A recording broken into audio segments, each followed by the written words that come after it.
The Masungi Geo-Reserve Foundation is fighting the vacate order issued by the DENR. And we find out more from one of the co-founders of the Masungi Geo-Reserve Foundation, Billy Dumaliang. Billy, magandang hapon. Welcome sa Afternoon Delight. Magandang hapon, Sir Lord, at magandang hapon, Ma'am Denise, at sa lahat ng nanonood. Ayun. So, nakakausap natin recently ang DENR Legal Affairs Service Director, si Attorney Norlito Erneran. At I'm sure narinig mo last week yung mga sagot niya sa mga tanong natin, including, let's say, unahin ko na yung nagre-request kayo kamo ng dialogue with the DENR, pero yung natatanggap raw nila ay hindi naman exactly letter for dialogue, pero parang some form of demand. Tama ba? Well, maglalabasan tayo ng mga dokumento niya, no, Sir Lord, dahil ever since naging secretary si Secretary Antonia Yulo Loizaga, day 1 pa lang ay hinahabol na namin siya, no? Nagsusulat na kami na i-convene ang Oversight Committee, makipag-meet sa amin, and publicly we have also invited her to visit the site. Na ngayon, hanggang ngayon po ay hindi po siya bumibisita sa site. At paano nga po naman makakagawa ng magandang desisyon kung hindi po natin nakikita sa ating sarili kung ano yung kondisyon, ano ba yung pinag-uusapan dito, anong klaseng kalupaan, saan, at a lot of factual inaccuracies po na sinasabi ng DENR, no? So wala pong katotohanan na hindi kami humihingi ng dialogue. Ang sinasabi din po nilang demand letter ay wala pong katotohanan.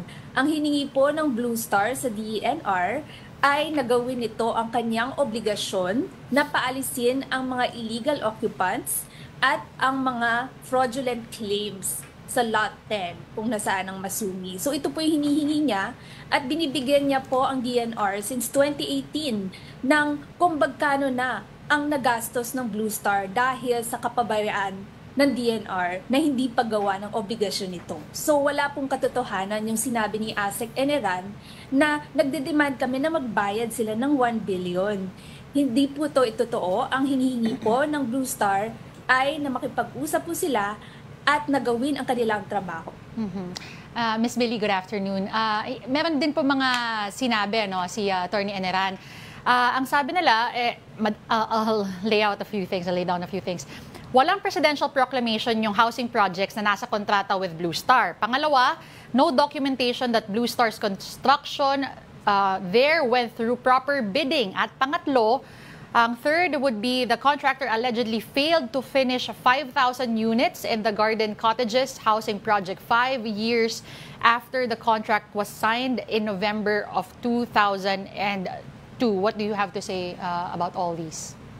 Well, yung una, no, na it was Blue Star that failed to deliver the 5,000 housing units, again, that is false and misleading because it was under the contract that it's the obligation of DENR to deliver the land free of liens, encumbrances, and fraudulent claims. So, ang DENR po ang lumabag sa kontrata at hindi ang Blue Star. Nakasulat po sa kontrata na magsa-start lamang ang construction nitong housing units 15 days after ma-deliver ng gobyerno ang lupa na walang ganitong mga claims. Hanggang ngayon po, majority of the buildable area of Lot 10 has ongoing adverse claims and even illegal occupants. So, wala pong basehan yung sinasabi nilang ang Blue Star ang hindi tumupad sa kontrata. No? Pangalawa, sinabi nila na walang basis for the extension ang nangyaring supplemental joint venture agreement. Tandaan po natin na ang kontratang ito ay nakabase po sa binid out ng gobyerno noong 1996 na tinatawag na Garden Cottages Joint Venture, no? At ayon sa procurement law at that time, maaari pong magkaroon ng supplemental agreement or even a negotiated contract under certain conditions. For example po, kung contiguous ang lupa, magkatabi sila, if it is more efficient for government to do that, then government can do that. Another example, if it's the same scope and the same kind of work, in this case, another 5,000 housing units, then that is also possible. So again, yung pangalawa nilang sinabi ay wala ding basihan. Yung pangatlo pong sinabi, no, na the proclamation, hanggang ngayon po ay hindi pa po na dispose itong lupa na to, hindi na alienate. And government has all its power to create the laws or even create the executive issuances that will allow for this to happen. So it's curious that DNR is raising this because under the contract, sila ang may power at nirepresent nila na sila ay may kapangyarihan over this piece of land, over its use and disposition. Executive orders also allow the secretary to be able to administer the lands of public domain. So again, wala din pong basihan yung pangatlo nilang sinabi. So kaya po kami tumitindig at peacefully nire-resist natin itong cancellation na ginawa ng DNR. Oo. Several days ago, nagkaroon ng pagtitipon ang mga supporters ng Masungi, Billy, no? Pwede mo ba ikwento yung mga nangyayari doon at kayo ay naglabas na ng mensahe noon pa lang na you'll not budge even an inch, no? Sa inyong posisyon at paano ba magkakaroon, kunyari let's say, ng kahit pa paano, sa dalawang panig, ay magbi-meet kayo halfway? Well, nito pong April 1 and 2, nag-hold po tayo nung Masungi Nature Defense Camp. Over 400 po na volunteers ang pumunta sa Masungi upang mag-peacefully protest dito sa ginawang desisyon ng ating DNR Secretary. So, tumitindog po kami physically. We are, of course, on our toes dahil sa mga ganitong panahon, maaari pong i-take advantage, no, ng mga land grabbers o mga invaders katulad na lamang nung pandemic. And of course, we want to protect our dear rangers, no, na talagang nagbabantay ng mga kagubatang ito while some people are, you know, comfortably sitting in their offices. So, physically, we're doing that. Legally, of course, Blue Star has sent an official response to the DNR refuting all of their allegations and of course telling them na hindi pwede nilang paalisin ang Blue Star ng ganun-ganun na lamang. No? Again, this is a 22 plus year contract. Lahat ng ginawa ng Blue Star ay according to its mandate under these agreements and has been in the interest of the nation. Pinotektahan ang lugar na ito. And for so many years, the past DNR secretaries let it be because it has protected this government property. It has protected and rehabilitated the land within it.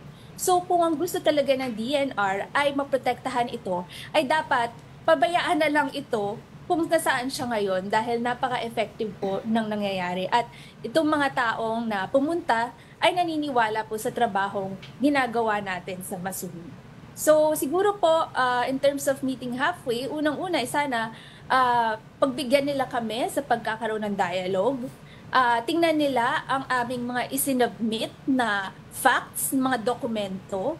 Dahil alam po natin na it is only through working together, no, na maayos ang ganitong klaseng issue. Tungo, no? Kung tungo tayo sa proteksyon, sa tunay na proteksyon, then dapat nga po wala pong pag-aaway na nangyayari.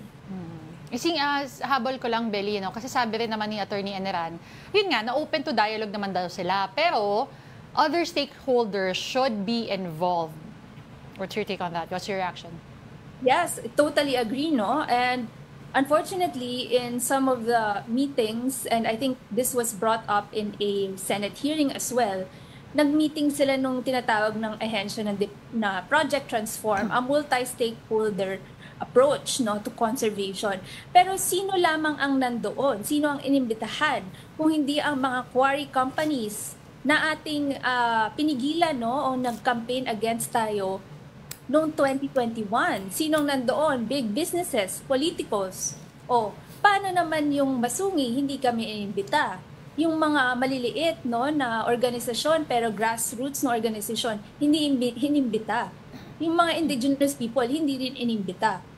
So, hindi natin nakikita, no, yung sincerity sa sinasabi nilang multi-stakeholder approach when one of the biggest stakeholders, which is the foundation, the partners that we have, the scientists that we work with, are being evicted. Okay, habang tumutuloy-tuloy itong back and forth sa mga legal issues, ano, Billy, tuloy pa rin ba yung mga activities halimbawa diyan sa Masungi? Yes, hanggang makakaya po natin, tuloy-tuloy po ang pagbisita ng mga tao. No? We actually have Celestial Nights in partnership with the Philippine Astronomical Society, na tinitingnan po natin yung kabuuan ng universe through, of course, the experience inside the karst ecosystem and the Earth.